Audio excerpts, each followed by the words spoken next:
बिस्मिल्लाहिर्रहमानिर्रहीम। अस्सलाम वालेकुम दोस्तों, आज की ताज़ा तरीन खबरें। मुल्क में कोरोना से मजीद 73 मरीज़ इंतकाल कर गए। मुल्क भर में आज यौम तकबीर पूरे जोशो जज्बे से मनाया गया। पाकिस्तान को एटमी कुव्वत बने 23 साल मुकम्मल होने पर मुल्क भर में यौम तकबीर पूरे जोशो जज्बे से मनाया गया। हुकूमत कौमी सलामती के महाज पर गैर जिम्मेदारी का मुजाहरा कर रही है, ये कहना था नायब अमीर जमात इस्लामी पाकिस्तान लियाकत बलोच का। जो लोग कौम पर मुसल्लत किए गए वो नाअहल साबित हुए। मौलाना फजलुर रहमान। अमरीकी कोरोना वैक्सीन फाइजर की पहली खेप पाकिस्तान पहुंच गई। सिंध असम्बली ने सहाफ़ियों और मीडिया मुलाजमीन के तहफ़्फ़ुज़ का बिल मुतफ़िक़ा तौर पर मंजूर कर लिया।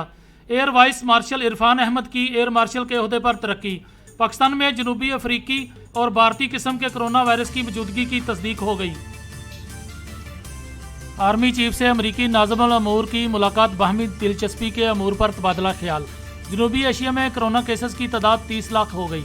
स्टेट बैंक का शरह सूद बरकरार रखने का ऐलान। BBC रेडियो की अवार्ड याफ्ता मेज़बान कोरोना वैक्सीन लगवाने से इंतकाल कर गई।